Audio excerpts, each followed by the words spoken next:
जो है वो हमारा कंप्यूटर मेमोरी से रिलेटेड है।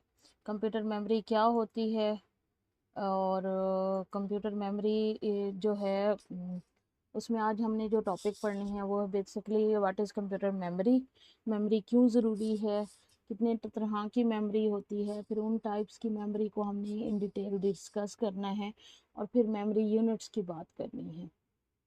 सबसे पहले देखो what is computer memory. Memory से मुराद ये है कि यादाश्त, हम आम लफ्ज़ों में यादाश्त से मुराद लेते हैं। तो कंप्यूटर को यादाश्त रखने के लिए, कंप्यूटर के को उसके ब्रेन में डाटा देने के लिए, प्रोसेस करवाने के लिए जो डिवाइसेस यूज़ होती हैं, जो फिज़िकल डिवाइसेस यूज़ होती हैं, बेसिकली उसको कहते हैं कंप्यूटर मेमोरी। यानी कंप्यूटर मेमोरी जो है वो आपकी बेसिकली क्या है, कंप्यूटर मेमोरी जो है is any physical device capable for storing information temporarily तौर पे भी इंफॉर्मेशन स्टोर करती है और उसको परमानेंटली तौर पे भी वो स्टोर कर सकती है। लेकिन मेमोरी जो है वो हमेशा उसमें स्टोरिंग एबिलिटी जो है, यानी उसको स्टोर करने की, उसमें कम से कम डाटा जो है वो स्टोर किया जा सकता है। उसकी जो स्टोरिंग कैपेसिटी होती है वो कम होती है। ठीक है। तो कुछ मेमोरी जो है वो आर्जी तौर पे डाटा को स्टोर करती हैं और कुछ मेमोरी जो है वो परमानेंटली तौर पे डाटा को स्टोर करती हैं। Memory devices basically integrated circuits पे बेस करती हैं और ऑपरेटिंग सिस्टम जो है उसको यूज़ करता है उन सर्किट्स को, और उसमें सॉफ्टवेयर ऑपरेटिंग सिस्टम सॉफ्टवेयर और हार्डवेयर जो है उन सर्किट्स के अंदर in the form of data जो है और सेट ऑफ इंस्ट्रक्शन जो है वो स्टोर होते हैं। उसको कहते हैं कंप्यूटर मेमोरी। यानी कंप्यूटर मेमोरी बेसिकली ऐसी डिवाइस है, ऐसी फिजिकल डिवाइस है, चिप की फॉर्म में होती है कि जो भी ऑपरेशन परफॉर्म करना है वो सबसे पहले किस में आता है, मेमोरी डिवाइसेस में आता है। ठीक है। मेमोरी डिवाइसेस क्यों ज़रूरी हैं? Each device in a computer operates at different speeds and computer memory gives you computer a place to quickly access data. Data को क्विकली एक्सेस करने के लिए जो डिवाइसेस यूज़ होती हैं उसको हम कहते हैं भी। इसलिए क्विकली एक्सेस करने के लिए डाटा को उसके लिए मेमोरी चाहिए होती हैं। सीपीयू की स्पीड बहुत ज़्यादा है, जबकि जो सेकेंडरी स्टोरेज डिवाइसेस हैं वो उनकी स्पीड जो है वो बहुत कम है, जबकि कैपेसिटी ज़्यादा है। तो दरमियान में एक ऐसी मेमोरी चाहिए, एक ऐसी डिवाइस चाहिए जो सेकेंडरी स्टोरेज डिवाइस से डाटा ले, इससे तो फास्ट हो, सीपीयू से स्लो हो। तो उसके लिए एक मेमोरी का कंसेप्ट जो है वो दिया गया। जो सेकेंडरी स्टोरेज डिवाइसेस होती हैं बेसिकली ये डाटा को लॉन्ग टर्म के लिए स्टोर करती हैं, लेकिन स्लो होती हैं। इनमें कैपेसिटी बहुत ज़्यादा होती है डाटा को रखने की। जहाँ पे कैपेसिटी की बात आएगी वहाँ पे स्पीड जो है ऑटोमेटिकली क्या हो जाती है, स्लो हो जाती है। बेसिकली कंप्यूटर की मेमोरी जो है वो कितने तरह की होती हैं, दो तरह की होती हैं। प्राइमरी मेमोरी है और सेकेंडरी मेमोरी। प्राइमरी मेमोरी में दो मेमोरीज आती हैं, रैम एंड रोम। और सेकेंडरी मेमोरी में आगे फर्दर एचडीडी होती हैं, एसएसडी होती हैं, कम्पैक्ट डिस्क हैं, फ्लॉपी डिस्क हैं, मैग्नेटिक टेप हैं, सीडी ड्राइव वगैरह ये सारी होती हैं। इसी तरह आगे रैम की भी मुख्तलिफ टाइप्स हैं या टेक्निक्स हैं जिनकी बेस पे ये रैम बनाई गई है, और रोम की भी आगे फर्दर टाइप्स हैं। तो बेसिकली मेमोरी को जो आपकी मेन मेमोरी हैं उनको वैसे तीन हिस्सों में आप डिवाइड कर सकते हो, नहीं तो दो हिस्सों में, प्राइमरी मेमोरी और सेकेंडरी मेमोरी। कैश मेमोरी जो है वो बेसिकली मेन मेमोरी या प्राइमरी मेमोरी का हिस्सा होती है, उसकी टाइप्स में आती है। लेकिन अगर उसको सेपरेट मेमोरी रखना चाहो तो कैश मेमोरी के बारे में आप लास्ट लेक्चर में भी पढ़ चुके हो। प्राइमरी मेमोरी क्या है? This is the main memory of the computer. Computer की मेन मेमोरी है। सीपीयू कैन डायरेक्टली रीड और right on this memory. CPU जो है वो डायरेक्टली रीड या राइट कर सकते हैं। It is fixed on the motherboard of the computer. Basically CPU जो है डायरेक्टली उसको रीड भी कर सकता है और राइट कर सकता है। ठीक है। और ये कंप्यूटर के मदरबोर्ड के ऊपर फिक्स होती हैं। प्राइमरी मेमोरी जो है ये इसके बगैर कंप्यूटर ऑन भी नहीं होता। अगर आपकी प्राइमरी मेमोरी में इशू है तो आपका कंप्यूटर ऑन नहीं होगा, और उसमें डाटा जो है वो रन नहीं कर सकेगा, वो आपकी प्रॉब्लम को सॉल्व नहीं कर सकेगा। अब अगर बात करें प्राइमरी मेमोरी की फर्दर, ये दो हिस्सों में डिवाइड है, random access memory and read only memory. Primary memory में जो रैम है बेसिकली इसको मेन मेमोरी भी कहा जाता है, या खाली जहाँ पे मेमोरी का वर्ड यूज होता है उससे मुराद होता है रैम, रैंडम एक्सेस मेमोरी। और रोम जो है रीड ओनली मेमोरी। बेसिकली आपकी जो मेमोरी के अंदर दो टर्म्स यूज होती हैं, ठीक है। दो टर्म्स कौन कौन सी हैं? दो टर्म यूज होती हैं, एक यूज होती है रीड और दूसरी यूज होती है राइट। जब भी किसी स्टोरेज डिवाइसेस में, कंप्यूटर के अंदर, जब मेमोरी को एक्सेस करने की बारी आएगी तो उसमें दो तरह के ऑपरेशन होंगे, या वो रीड होगा या वो राइट होगा। अब रीड और राइट क्या है इसके बारे में देख लो।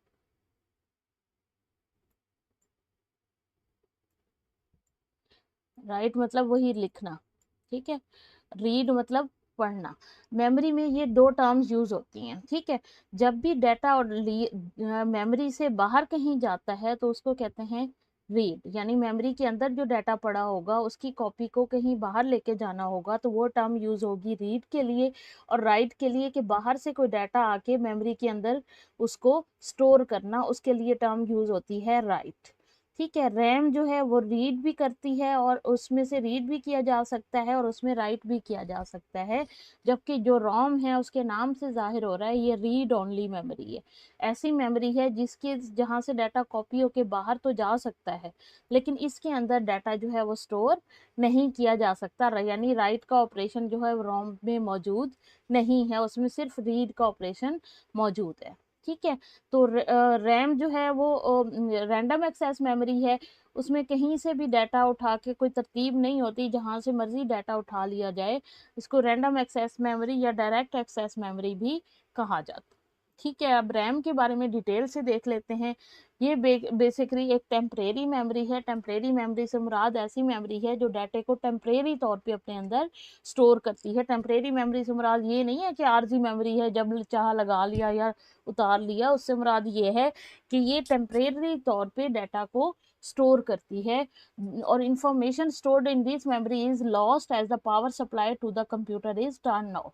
ये तब तक इसके अंदर डाटा स्टोर रहेगा जब तक कंप्यूटर को करंट मिलता है, यानी मेरा कंप्यूटर या लैपटॉप जब तक ऑन रहेगा इसके अंदर डाटा रहेगा। जैसे ही ऑफ करके या मैं कंप्यूटर को बंद करूंगी तो नए सिरे से ओपन करूंगी तो सारा डाटा नए सिरे से आएगा, पिछला पुराना डाटा जो है वो सारा डिलीट हो चुका होगा। इसीलिए इसको वॉलेटाइल मेमोरी या टेम्परेरी मेमोरी भी कहते हैं, कि ये तब तक इसमें डाटा रहता है जब तक इसको करंट या पावर सप्लाई मिलती रहती है। जैसे ही पावर सप्लाई इसको मिलना बंद हो जाएगी, पुराना डाटा रिमूव हो जाएगा और ये बिल्कुल वैसे हो जाएगी जैसे नई है, ठीक है। तो इसकी इसलिए इसको वॉलेटाइल मेमोरी या टेम्परेरी मेमोरी कहा जाता है, ठीक है।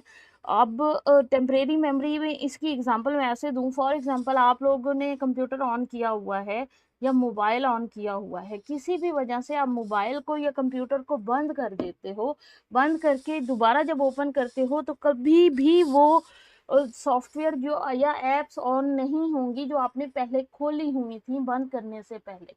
तो उसकी रीजन ये थी कि बंद करने से पहले पहले तो वो सारी एप्स आपको नजर आ रही थी, आपने ओपन की हुई थी, वो सारी नजर आएंगी क्योंकि वो तब तक करंट उसको मिल रहा था। किसी भी वजह से आपने कंप्यूटर या मोबाइल को ऑफ किया तो वो पिछला सारा डाटा जो है, वो सारी एप्स जो है ऑटोमेटिकली क्या हो जाएंगी, क्लोज हो जाएंगी। इसी वजह से इसको वोलेटाइल मेमोरी या इसको टेम्परेरी मेमोरी कहा जाता है। It stores the data and instruction given by the user and also the result produced by the computer temporarily. Data जो इंस्ट्रक्शन दी जाती हैं और रिजल्ट जो प्रोड्यूस किया जाता है वो भी आर्जी तौर पे ही इसमें रहता है, तब तक रहता है जब तक इसको करंट मिलता रहता है। उसके बाद रोम की बात करें, जो information stored in ROM is ROM की बात करें, रोम इसके बिल्कुल अपोजिट काम करता है। एक तो उसमें जो है रीड करने राइट करने की ऑप्शन मौजूद नहीं होती। रैम जो है वो रीड राइट दोनों तरह की उस पर ऑपरेशन परफॉर्म किए जाते हैं, ठीक है। और रैम का पर्पस क्या होता है? रैम का पर्पस होता है, एक साइड पे है आपकी हार्ड डिस्क, ठीक है। फॉर एग्जांपल आपने क्लिक किया, एक साइड पे आपकी हार्ड डिस्क है, दरमियान में होगी आपकी रैम चिप और इधर आपका होगा सीपीयू, ठीक है। दिस इज सीपीयू जिसको प्रोसेसर कहते हैं, दिस इज रैम,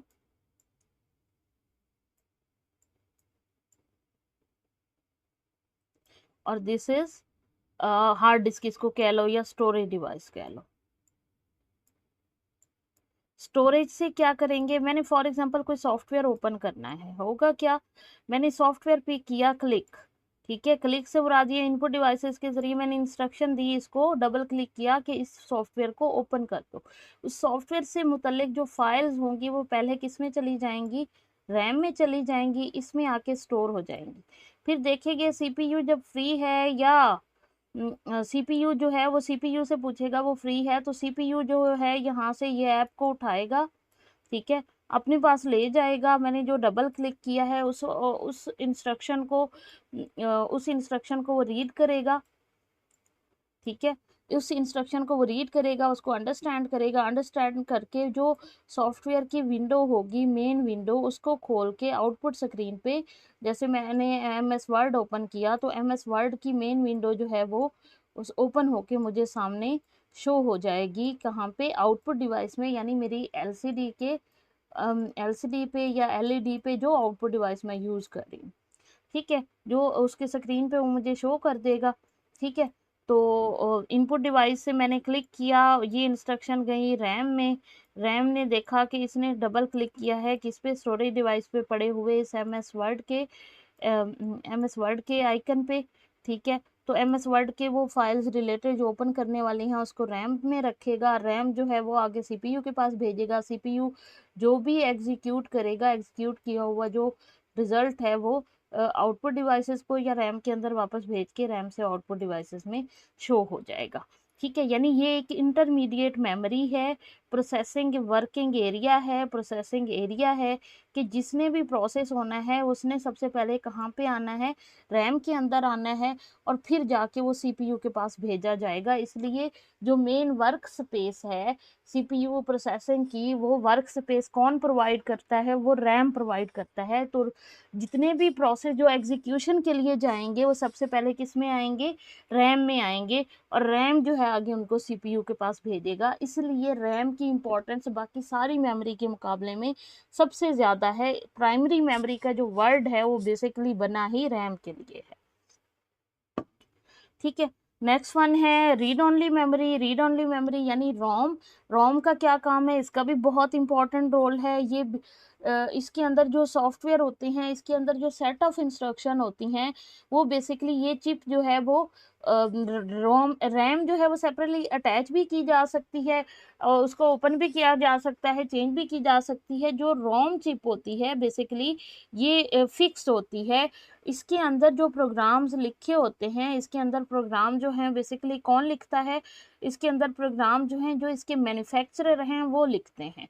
यानी हम नहीं लिख सकते, हम ओपन करेंगे प्रोग्राम तो उस चीज़ का कोई असर नहीं होगा, लेकिन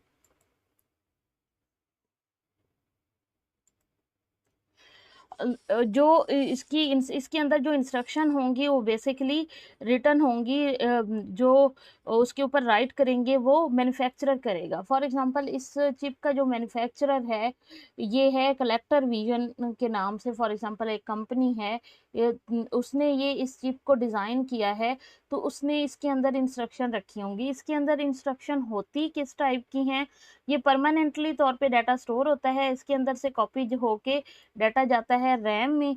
रैम जो है आगे फर्दर इसको रैम जो है वो इंस्ट्रक्शन जो है वो भेजती है आगे सीपीयू को। यानी इधर से भी इंस्ट्रक्शन कॉपी होके रैम में जाएंगी, इसके अंदर कोई इंस्ट्रक्शन नहीं आ सकती, यानी कोई इंस्ट्रक्शन इसके अंदर नहीं आ सकती, इधर से कॉपी होके जाएगी, एग्जीक्यूट होंगी और डिस्पोज हो जाएंगी। It holds the starting instruction to for the computer. Computer को जो स्टार्ट होता है, स्टार्ट यानी आपका ऑपरेटिंग सिस्टम स्टार्ट होने से पहले, विंडोज़ तो ऑन होने से पहले जो आपके पास ब्लैक स्क्रीन आती है और जो दरमियान में प्रोसेस होता है जिसमें वो हार्डवेयर को चेक करता है, उनकी कनेक्टिविटी को चेक करता है, सॉफ्टवेयर ऑपरेटिंग सिस्टम की फाइल्स को लोड करता है, तो ये सारी इंस्ट्रक्शन जो हैं वो किस में पड़ी होती हैं, रोम में पड़ी होती हैं। यानी इसमें स्टार्ट होने की जो इंस्ट्रक्शन होती हैं जिनको हम कहते हैं उसमें बूटस्ट्रैप प्रोग्राम, जिसको हम क्या कहते हैं, बूटस्ट्रैप यानी कंप्यूटर जो ऑन होता है तो ऑन होने के दरमियान जितने स्टेप्स होते हैं विंडोज़ लोड होने तक, ये सारे क्या कहलाए जाते हैं, बूटिंग प्रोसेस कहलाया जाता है। और उसके अंदर वो जो सॉफ्टवेयर होते हैं जो ऑपरेटिंग सिस्टम को लोड करने में हेल्प देते हैं, जो कि आपके यानी जैसे विंडो है तो बूटिंग के प्रोसेस के अंदर होता है बूटस्ट्रैप प्रोग्राम, यानी इन्वॉल्व कौन सा होता है, बूटस्ट्रैप प्रोग्राम होता है और बायोस होती है। बूटस्ट्रैप बूटस्ट्रैप होता है और होती हैं BIOS. BIOS mean basic, BIOS BIOS, ये सारा कैपिटल लिखा जाएगा क्योंकि ये एब्रीवेशन है। Basic input output system, basic input output devices को पहले चेक करना भी किसके उसकी जो इंस्ट्रक्शन है वो भी कहाँ पे पड़ी होती हैं, वो भी पड़ी होती हैं रोम के अंदर। रोम से कॉपी होके ये जाती हैं रैम में, और फिर उसके बाद बूट स्ट्रैप प्रोग्राम होता है जो बूटिंग के प्रोसेस को कंप्लीट कराता है।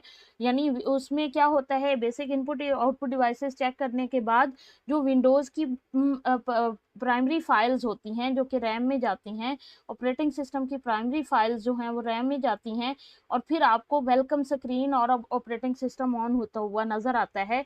तो ये इस सारे अरसे के दौरान आपके पास विंडोज़ जो है वो एक्टिव नहीं होता। तो वो इंस्ट्रक्शन कहाँ से और आ रही होती हैं, कंप्यूटर ऑन होता है तो सामने आपको मुख्तलिफ तरह की इंस्ट्रक्शन और ब्लैक स्क्रीन और फिर उसके बाद ब्लू और सिस्टम की सेटिंग वगैरह नज़र आती है। तो वो सारी किस में पड़ी होती है, वो सारी रोम के अंदर पड़ी होती है, और रोम जो है उनकी कॉपी जो है रैम में आती है। फिर ये सारे काम होते हैं, फिर बूटिंग होती है, और आप उसके बाद आपकी विंडोज़ जो है वो सामने आप कंप्यूटर आपके इस्तेमाल के काबिल रहता है। ठीक है, फिर उसके बाद सेकंड जो पार्ट है इस दिन हमारे लेक्चर का, that is about secondary memory. तो आज का लेक्चर जो है हम यहीं पे कंप्लीट करते हैं, और इस आज के लेक्चर को क्विक रिव्यू देख लेते हैं कि आज हमने क्या क्या पढ़ा। कंप्यूटर मेमोरी के बारे में पढ़ा, मेमोरी की क्यों ज़रूरत पेश आती है, मेमोरी होती क्या है। मेमोरी बेसिकली एक फिज़िकल डिवाइस है जो कि इंफॉर्मेशन को आर्जी तौर पे या परमानेंटली तौर पे कंप्यूटर के अंदर स्टोर करने के लिए यूज़ होती है, प्रोसेसिंग में हेल्प देती है, उसको कहते हैं कंप्यूटर मेमोरी। कंप्यूटर मेमोरी क्यों ज़रूरी पेश आती है, आपकी स्टोरेज डिवाइसेज जो हैं वो स्लो होती हैं, आपका CPU बहुत ज़्यादा फास्ट है। तो इन दोनों में आपस में कंपैटिबिलिटी के लिए पहले सेकेंडरी स्टोरेज से इंस्ट्रक्शन आती हैं रैम में या मेमोरी में, फिर मेमोरी से वो जाती हैं CPU के पास। दो तरह की मेमोरी हैं, primary memory and secondary memory, जिनको सेकेंडरी स्टोरेज डिवाइसेस भी कहा जाता है। फिर हमने प्राइमरी मेमोरी में आगे फर्दर दो मेमोरी आती हैं जो कि कंप्यूटर मदरबोर्ड पे अटैच होती हैं, एक रैम होती है और एक रोम होती है। RAM stands for random access memory, ROM stands for read only memory. Random access memory जो है वो टेम्परेरी मेमोरी है जिसको वॉलेटाइल मेमोरी भी कहते हैं, तब तक उसमें डाटा रहता है जब तक जो पावर है इसको मिलती रहती है। उसके अलावा ये टेम्परेरी तौर पे डाटा स्टोर रखती है। सबसे पहले इसको वर्क स्पेस या प्रोसेसिंग एरिया ऑफ CPU या वर्किंग एरिया ऑफ कंप्यूटर भी कहा जाता है, कि CPU के पास जितने भी इंस्ट्रक्शन एग्जीक्यूशन के लिए जाएंगी वो पहले किस में आती हैं, रैम में, और रैम उसको आगे भेजता है CPU के पास। उसके बाद रोम है, read only memory. Read only memory क्या है, रीड ओनली मेमोरी जो है बेसिकली रोम जिसके अंदर डाटा पहले से ही इंस्ट्रक्शन लिखी होती हैं, जो कंप्यूटर स्टार्ट होने के दरमियान, विंडोज़ स्टार्ट होने के दरमियान जो दरमियान में प्रोसेस होता है, प्रोसीजर होता है, उसको वो कौन सी इंस्ट्रक्शन हेल्ड करता है, वो रोम के अंदर जो इंस्ट्रक्शन पड़ी होती हैं उसके ज़रिए वो प्रॉब्लम जो है या बूटिंग का प्रोसेस होता है जिसमें बायोस होती हैं और बूट स्ट्रैप प्रोग्राम होते हैं। ठीक है, और तो सेकेंडरी मेमोरी जो है इंशाल्लाह हम कल पढ़ेंगे। तो आज का फिर हम के दरमियान डिफ्रेंशिएट भी करेंगे। तो आज का लेक्चर जो है वो हमारा कंप्लीट होता है रोम तक।